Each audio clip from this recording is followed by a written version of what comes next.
They looked me in the eye and said it, right there in the living room where I'd grown up. "You're not our real daughter." My mom said it first. My dad just nodded. I was 28 years old, still living under their roof, still helping with groceries, still paying for things they needed. They thought I had nothing, no power, no say in anything, just the girl who showed up and made their lives easier. But here's what they didn't know. I was the one paying every single bill in that house. Every Single. one. The electricity that kept their lights on? Me. The internet they used to watch TV? Me. The mortgage that kept a roof over their heads? Also me. And the moment I finally exposed the truth, everything they believed about me collapsed. But I'm getting ahead of myself. Let me take you back to the beginning. Back to when I actually believed I belonged. Audience engagement. Before I go any further, I need to know something. Have you ever felt invisible in your own family? Like you could disappear and nobody would really notice? Drop a comment and let me know. I read every single one. And if this story hits home for you, hit that like button. It actually helps more people find this. Now, let me tell you how this all started. My name is Sarah. I grew up in Phoenix, Arizona. Normal house, normal street, normal family. Or so I thought. I have a younger brother named Tyler. He's 25, 3 years younger than me. My parents are Linda and Greg Matthews. Growing up, I always felt different. Not in a bad way, just different. Tyler was the golden child, the favorite, the one who could do no wrong. When he failed a class in high school, my parents hired him a tutor. When I struggled with math, they told me to try harder. When Tyler wanted a car for his 16th birthday, they bought him one. When I turned 16, they gave me a card that said, "Happy birthday" and $20. I told myself it didn't matter. I told myself they loved us equally. They just showed it differently. That's what I kept telling myself. For years. When I was 18, I got a scholarship to community college. Full ride. I was so proud. I came home with the acceptance letter, smiling so hard my cheeks hurt. My mom glanced at it. "That's nice, honey." That was it. Tyler got accepted to a state university that same year. Barely passing grades. No scholarship. My parents threw him a party. Invited the whole neighborhood. Bought a cake that said, "Congratulations, Tyler." I stood in the corner eating chips, watching everyone celebrate him. Nobody asked about my scholarship. I started noticing things after that. Small things. The way my mom's face lit up when Tyler walked in the room. The way my dad asked about his day, but never mine. The way family photos always had Tyler in the center. And me? I was always on the edge. Sometimes cut off. I graduated college with honors. Got a job as an accountant at a small firm in Phoenix. It didn't pay much at first, but it was honest work. Tyler dropped out of college after 2 years. Came home.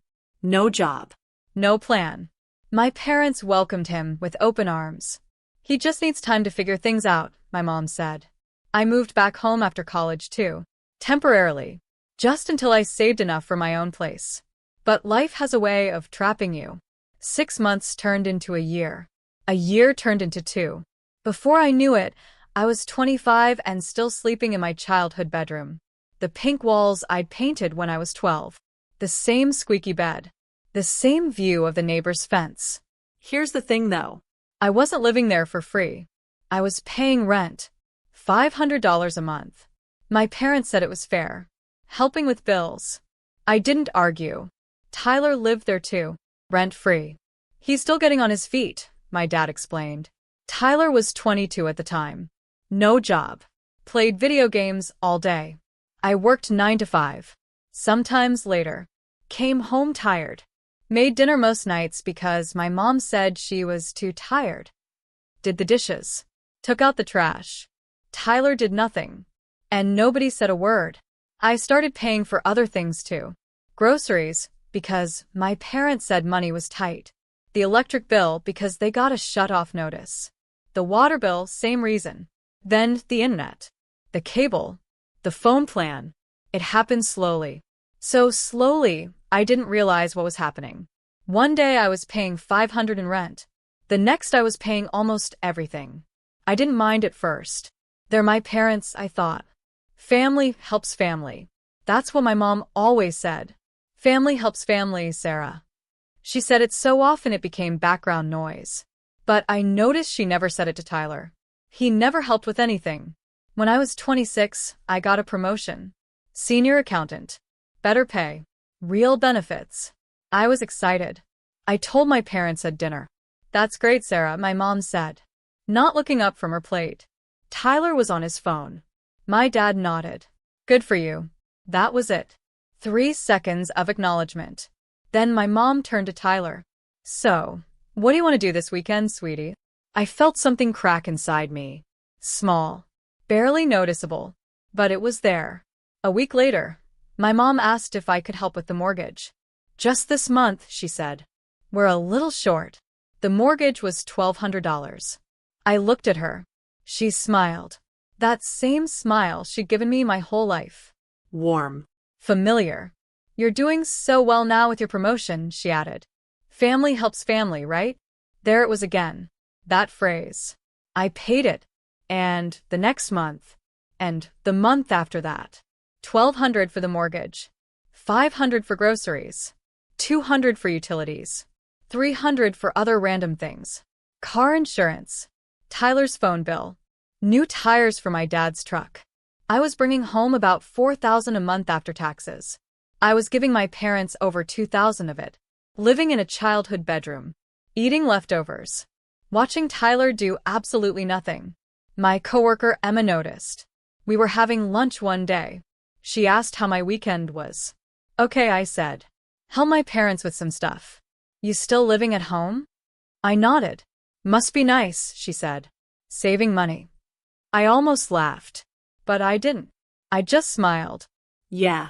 Real nice. That night, I did the math. Really looked at my bank account. I'd been working for 6 years. 6 years of paychecks. And I had $800 in savings. 800. I sat on my bed staring at the number. How did this happen? I knew how. But I didn't want to admit it. The breaking point came 3 months later. I was 27. It was Thanksgiving. My mom's sister, Aunt Julie, came over with her family. We all sat around the table. Turkey. Mashed potatoes. The works. Aunt Julie asked Tyler what he was up to these days. Just taking some time, he said. Figuring things out. He was 24. Still no job. Good for you, Aunt Julie said. No rush. Then she turned to me. And you, Sarah? Still working? Yeah. I'm a senior accountant now. Oh, how nice. She didn't ask anything else. My mom jumped in. Sarah's doing very well. She helps us out so much. That's sweet, Aunt Julie said. Then my dad added something. Something that made my fork freeze halfway to my mouth. Well, she should help. We raised her. He said it casually, like it was obvious, like I owed them. I looked at him. He was cutting his turkey, not even looking at me. My mom nodded. Exactly. Family helps family. I set my fork down. My hands were shaking. Not from anger. From something else. Realization, maybe. They didn't see me as their daughter. They saw me as what? A resource. A paycheck. Someone who owed them. I excused myself from the table. Went to my room. Sat on my bed. And cried. Not loud crying. Just silent tears running down my face. I didn't know what to do. But I knew something had to change. The next morning, I started looking for apartments. Nothing fancy. Just a studio. Somewhere I could afford. Phoenix rent wasn't cheap, but I could manage. If I stopped paying for everything at home. I found a place. Small. 1 room. Tiny kitchen. But it was mine. $600 a month. I could swing it. I put in an application. Got approved. Move-in date. January 15th. 2 months away. I didn't tell my parents yet. I needed a plan first. Because here's the thing. If I moved out and stopped paying their bills, what would happen to them? I started digging. Looking at their finances. I had access to the accounts because I'd been paying the bills. What I found made my stomach drop. They weren't broke. Not even close. My dad's retirement account? Healthy. My mom's savings? Over $30,000. They own the house outright. Paid off years ago. There was no mortgage. I'd been paying them $1,200 a month for a mortgage that didn't exist. I sat at my desk staring at the bank statements. My hands were shaking again. This time from anger. They lied to me. For years. They took my money and lied. I wanted to scream. I wanted to confront them right then. But I didn't. I just sat there, breathing, thinking. The next day, I did something I should have done years ago. I checked the utility bills. Electric, water, internet, cable. All in my name. I'd set them up when my parents claimed their credit was bad. Just temporary, my mom had said. Until we fix our credit. That was 3 years ago. I was paying for everything. And it was all in my name.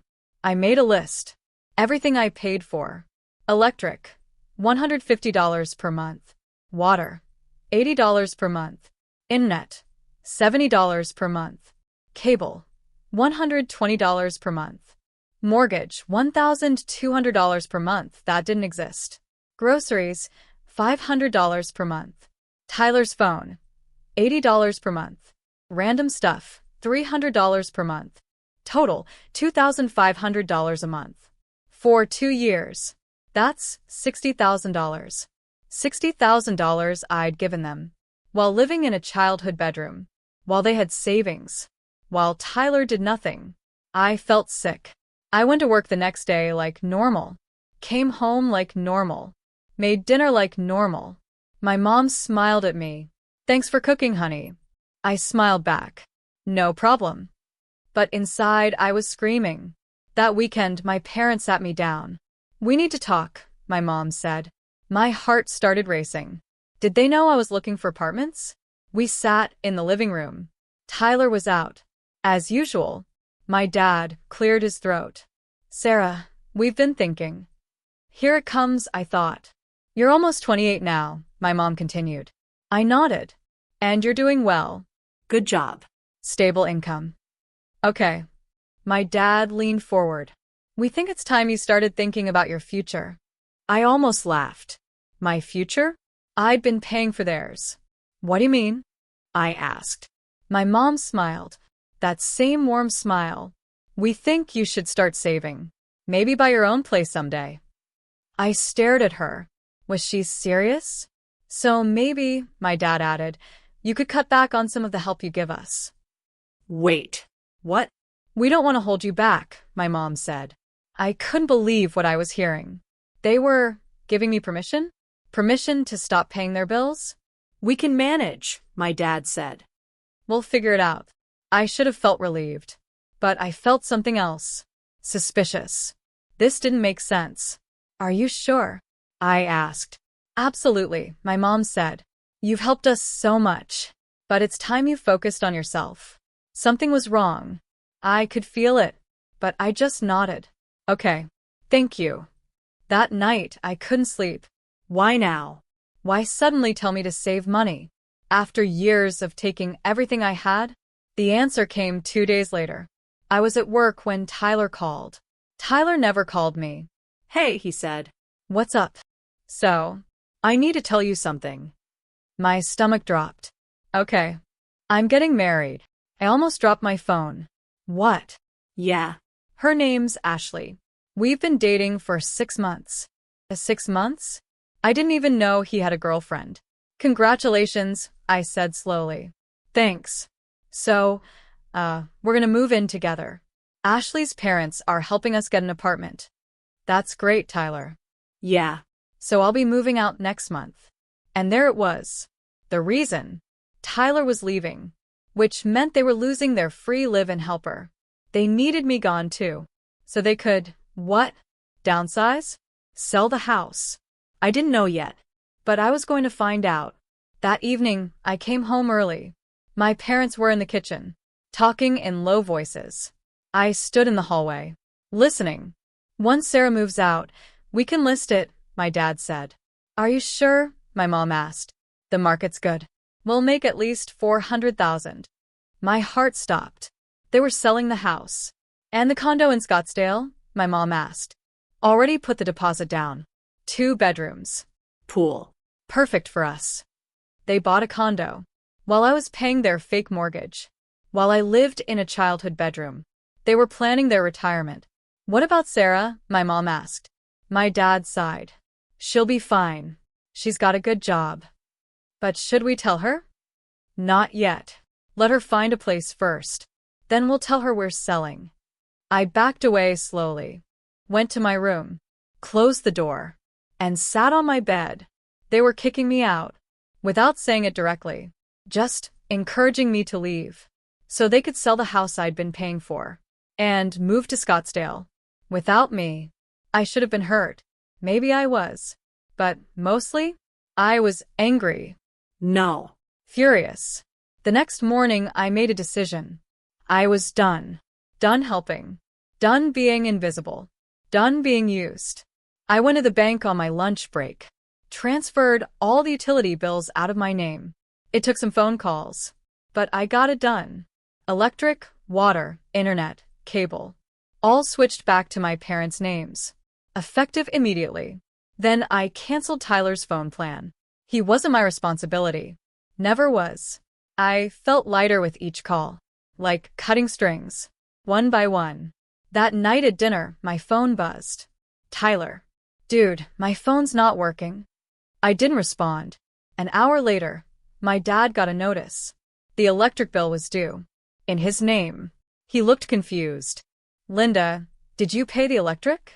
My mom frowned. I thought Sarah. They both looked at me. I was eating my pasta. Come. Quiet. Sarah, did you pay the electric? My mom asked. I looked up. No. Silence. What do you mean no? My dad asked. I mean I didn't pay it. It's in your name now. My mom's face went pale. What are you talking about? I set down my fork. I transferred all the bills back to you. They're your responsibility now. You can't just. I can, I said calmly. And I did. My dad's face turned red. Sarah, we had an arrangement.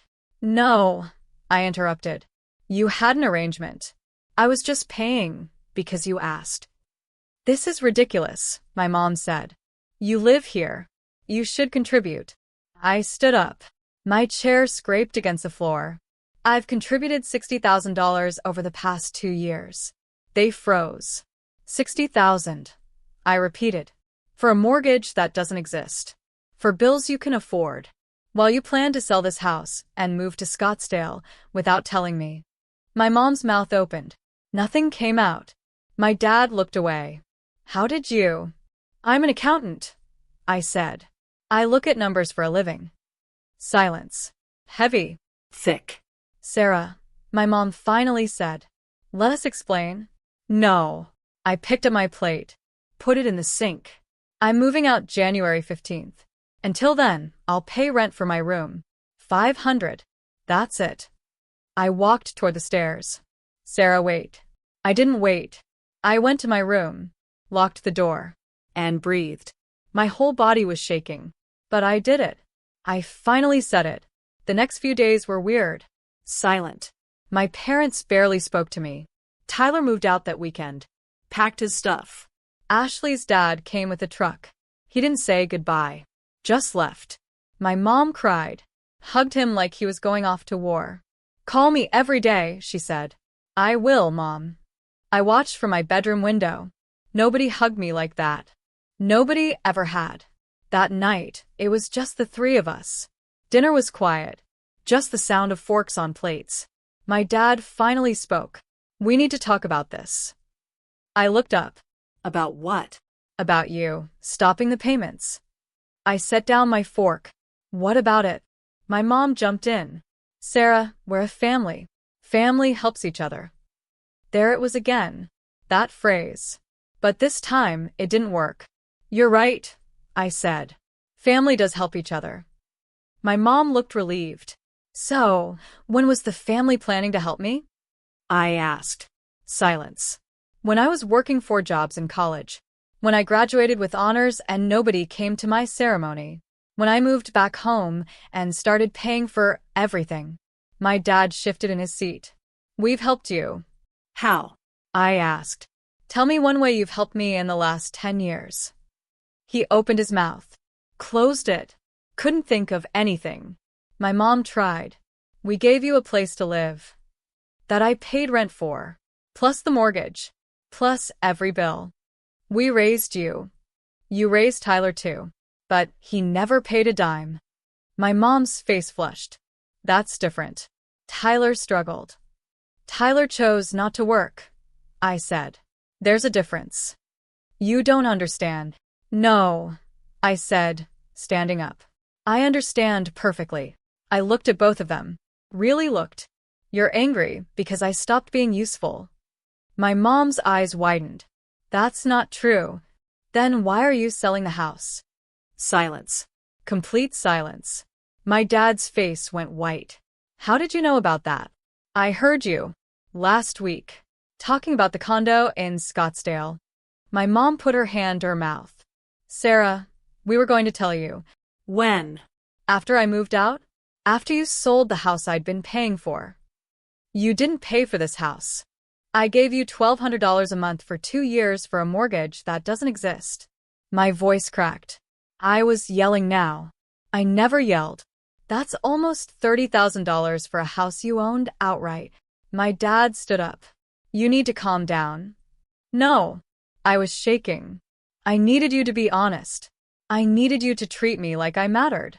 My mom started crying. Real tears. But I couldn't stop.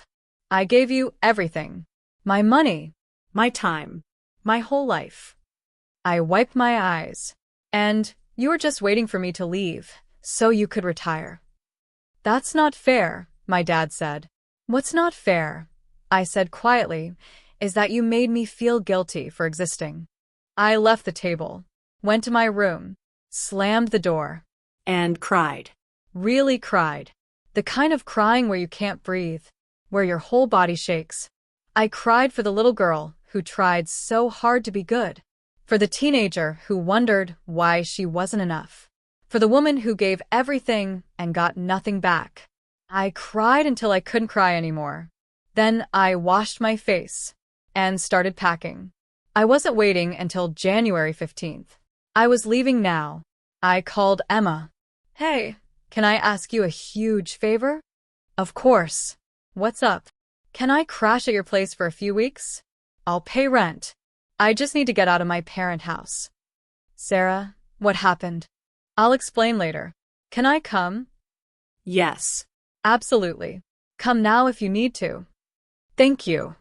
I hung up, started throwing clothes into garbage bags. My door opened. I didn't look up. Sarah. My mom's voice. Please. Let's talk about this. There's nothing to talk about. Yes, there is. You're overreacting. I spun around. Overreacting? You lied to me for 2 years. We didn't lie. You took $30,000 from me for a fake mortgage. My mom flinched. We were going to pay you back. When?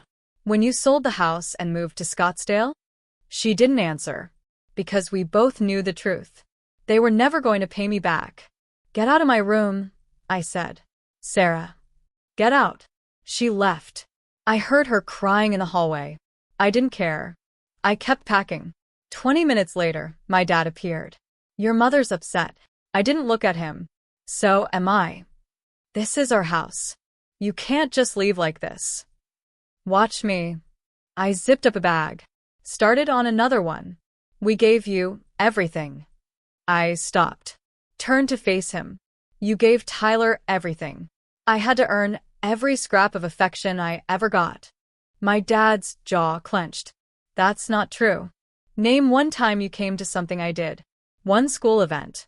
One award ceremony. One graduation. He opened his mouth. Closed it. You came to all of Tyler's football games.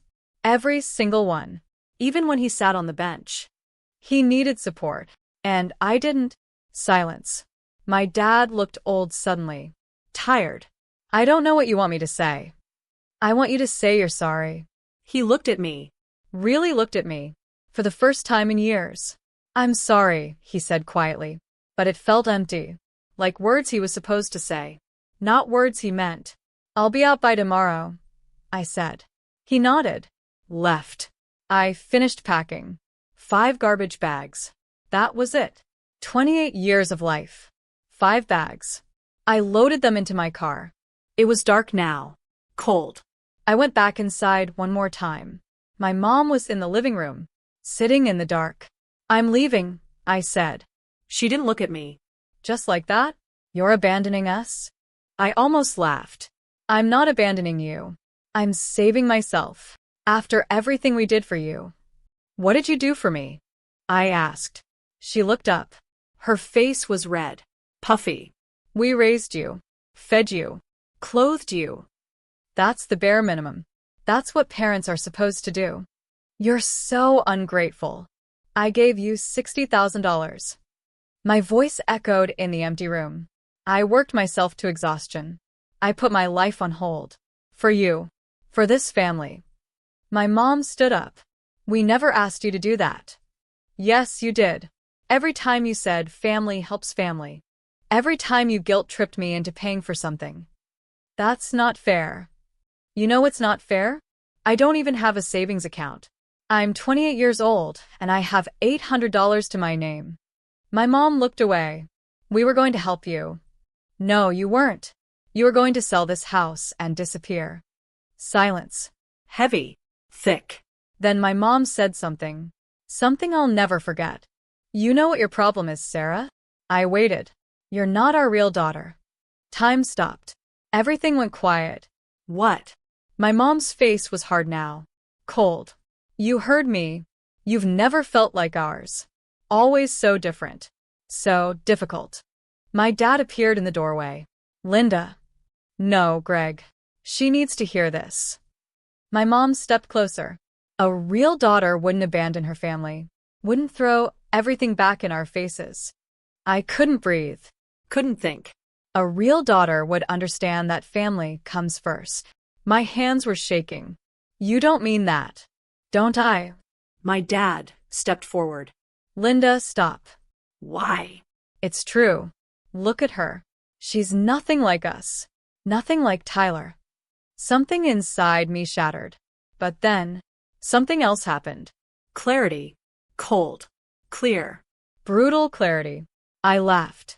Not a happy laugh. A broken one. You're right, I said. My mom blinked. I'm not like you.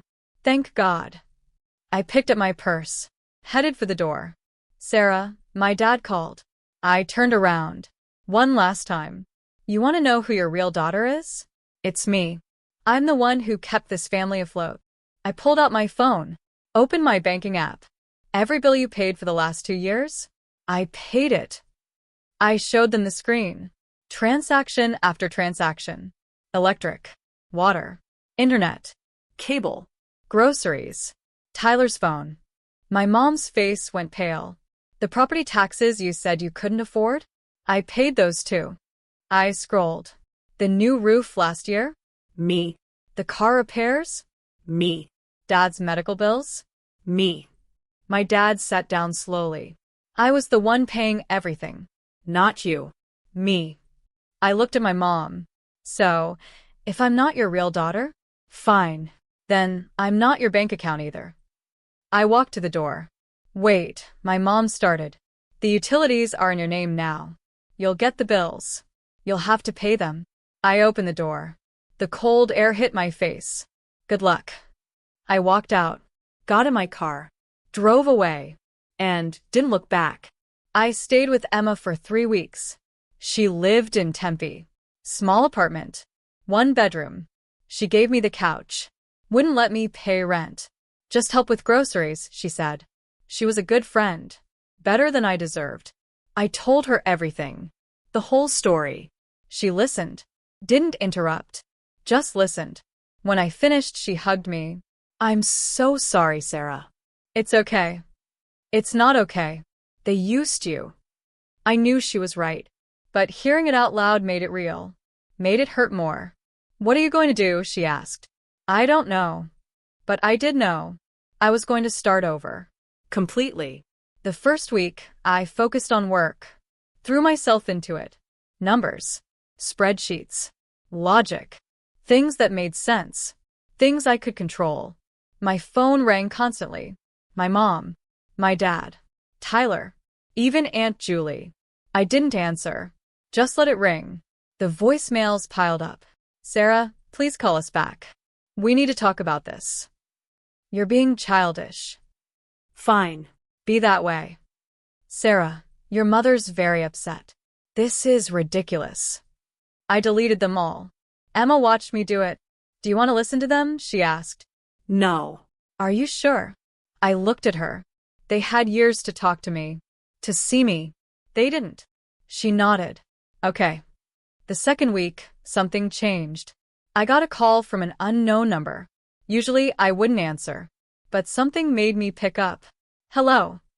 Is this Sarah Matthews? Yes. This is Rebecca Chun from Phoenix Bank. I'm calling about an account under your name. My stomach dropped. What account? A joint savings account with Linda and Greg Matthews. I sat up straight. I don't have a joint account with them. Silence. Ma'am, according to our records, you've been a co-owner since you were 18. That's impossible. I'm looking at the signature card now. It was opened in 2015. I was 18, starting college. Wait. I remembered. My mom had me sign some papers. Just for emergencies, she'd said. In case something happens to us, you can access our account. I thought it was smart, responsible. I had no idea I was signing onto their savings account. How much is in the account? I asked. Papers shuffling. $32,418. I stopped breathing. What? 32,000. I heard you. My hands were shaking. Why are you calling me? Your parents are trying to withdraw the full amount. But since you're a co-owner, we need your authorization. I stood up. Paste. When did they try to withdraw it? This morning. This morning. 2 weeks after I left. They were trying to take the money and run. Ma'am, do you authorize the withdrawal? I thought about it. For exactly 3 seconds. No. I'm sorry. No. I don't authorize it. Understood. I'll make a note in the account. Actually, I said, I want to withdraw half. Half of the balance? Yes. 16,000. Into my personal account. More typing. I can process that. But you'll need to come to the branch to sign. I'll be there in an hour. I hung up. Emma was staring at me. What just happened? I told her. Her eyes got wide. Sarah, that's their savings. That I've been contributing to for 10 years without knowing it. What? I showed her my banking history. Every month, automatic deposit. Into that joint account. My first job, I set up direct deposit. My mom helped me. I scrolled back. Years of deposits. Small at first. $50 a month. Then 100. Then more. I thought it was going into my savings account. But it wasn't. It was going into theirs. Emma's mouth fell open. Sarah? They've been stealing from me for 10 years. I felt cold. Numb. I'm taking what's mine. I went to the bank. Signed the papers. Transferred 16,000 into my personal account. The teller processed it quietly. Professional. Is there anything else? Yes. Remove me from that account. You'll need all account holders present. Then freeze it. Put a hold. Whatever you can do, so they can't touch it without me. She typed. I can place a security hold. It requires all owners to authorize any transaction. Do it. Done. I walked out of that bank feeling something I hadn't felt in years. Power. Control. My phone rang 10 minutes later. My dad. I answered. Hello. What did you do? His voice was shaking. Angry. I withdrew my money. That's our savings. That I contributed to. Without knowing. Silence. You had no right. I had every right. I'm on the account. Sarah, we need that money. For what? Your condo in Scottsdale? More silence. We can explain. I don't want an explanation. I want you to leave me alone. You can't just. I hung up, blocked his number. Then my mom's. Then Tyler's. One by one. Every family member who'd called. Blocked. Emma watched me do it. How do you feel? She asked. Free. That night, I slept better than I had in years. The third week, things got interesting. I got a letter. Certified mail. From a lawyer. My heart raced as I opened it. It was from my parents. They were suing me for the $16,000, claiming it was theirs. I read it twice. Then I called Marcus. He was a lawyer at my firm. Handled family law cases. Sarah, hey. What's up? Can I ask you something? Hypothetically? Sure. I explained the situation. The account. The withdrawals. Everything. He listened. Then laughed. They're suing you? Yes. Sarah, you were a co-owner. You had every legal right to that money. Even though they opened the account. Doesn't matter. Joint account means joint ownership. Relief flooded through me. So, I'm okay? More than okay. If anything, you could sue them for the money you contributed without knowledge. I hadn't thought of that. How much did you put in over the years? I did quick math. Maybe 20,000. Give or take. So, you took 16 out of 32. You could argue the full 32 is yours. My head spun. I don't want to sue them. Then don't. But don't let them bully you either. I thanked him, hung up, and wrote a response to their lawyer. Simple. Professional. I was a legal co-owner of the account and had every right to withdraw funds. If your clients wish to pursue this matter, I will countersue for the full amount plus emotional damages. I sent it certified mail. Never heard from their lawyer again. But I did hear from someone else. Tyler. He showed up at Emma's apartment. I don't know how he found me, but there he was. Knocking. Emma answered. Can I talk to Sarah? I came to the door. What do you want? He looked awful. Tired. Thin. Can we talk? Please. I almost said no. But something in his face stopped me. 5 minutes. We sat on the front steps. Cold concrete. December air. I'm sorry, he said. I waited. For everything. For taking advantage. For not seeing it. Why are you here, Tyler? He looked down. Mom and Dad are freaking out. The house sale fell through. Why? Because they can't afford the Scottsdale condo without the profit from the house. And now that you froze the account, he trailed off. They're stuck. Good. He looked at me. Sarah, I know they messed up. They didn't mess up. They used me. I know.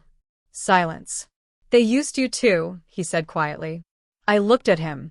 Really looked. He was right. They'd used him differently. Made him helpless. Dependent. Never taught him to stand on his own. I'm sorry I never stood up for you, he said. His voice cracked. I didn't know how. I felt something soften. Just a little. Are you okay? I asked. Yeah. Ashley's great. Her parents are helping us. I got a job. You did. He nodded. At a warehouse. It's not much, but it's something. I was surprised. Proud, even. That's good, Tyler. Yeah. We sat in silence. Then he said, They're saying you're not their daughter. My chest tightened. I know. I was there. They don't mean it. Yes, they do. Sarah. Tyler, it's okay. I'm okay. He looked at me. Are you? Was I? I thought about it. Really thought. Yeah, I said. I actually am. He smiled sadly. I'm glad. He stood up. For what it's worth, you're my sister. Real or not, you're my sister. Something in my throat tightened. Thanks. He left. I went back inside. Emma was waiting. You okay? I nodded. Yeah. What did he want? To apologize, I think. Did you accept it? I thought about that. I don't know yet. Christmas came. I spent it with Emma and her family. They were loud. Warm. Chaotic. Everything my family wasn't. Emma's mom hugged me when I arrived. Any friend of Emma's is family to us. I almost cried. We ate too much. Laughed too loud. Played board games until midnight. Nobody asked me for money. Nobody made me feel small. I belonged. Not because I was useful, just because I was there. That night, Emma's mom pulled me aside. Sarah, honey, Emma told me a little about your situation. I tensed. I just want you to know, you're welcome here anytime. For as long as you need. Thank you, I whispered. She hugged me, and I cried. January came. I moved into my apartment. Small. One room. But mine. All mine. Emma helped me move. We painted the walls. Hung curtains. Made it home. I bought a cheap couch from Goodwill. A table from IKEA. Everything's secondhand. But I didn't care. It was mine. Nobody could take it from me. That first night, I sat on my floor, eating pizza from a box, looking around at my empty apartment, and smiled. I did it. I was free. My phone buzzed. Unknown number. I almost didn't answer, but I did. Hello? Sarah? My mom's voice. I should have hung up, but I didn't. What? I wanted to talk. About what? Silence. Then, quietly, I'm sorry. I waited. For what I said. About you not being our real daughter. Okay. I didn't mean it. Yes, you did. No, Mom, you meant it. You've always felt that way. Silence. I don't know how this happened. I do, I said. You took me for granted. That's not. You assumed I'd always be there. Always help. Always give. More silence. And when I stopped, you got angry. We needed you. I needed you too, I said quietly. I know. No, you don't. You needed my money. I needed parents. I heard her crying. Soft sobs. Part of me felt bad, but most of me felt nothing. Can we fix this? She asked. I thought about it. Really thought. I don't know, I said honestly. Can we try? Maybe. Someday. But not now. Okay. I need space.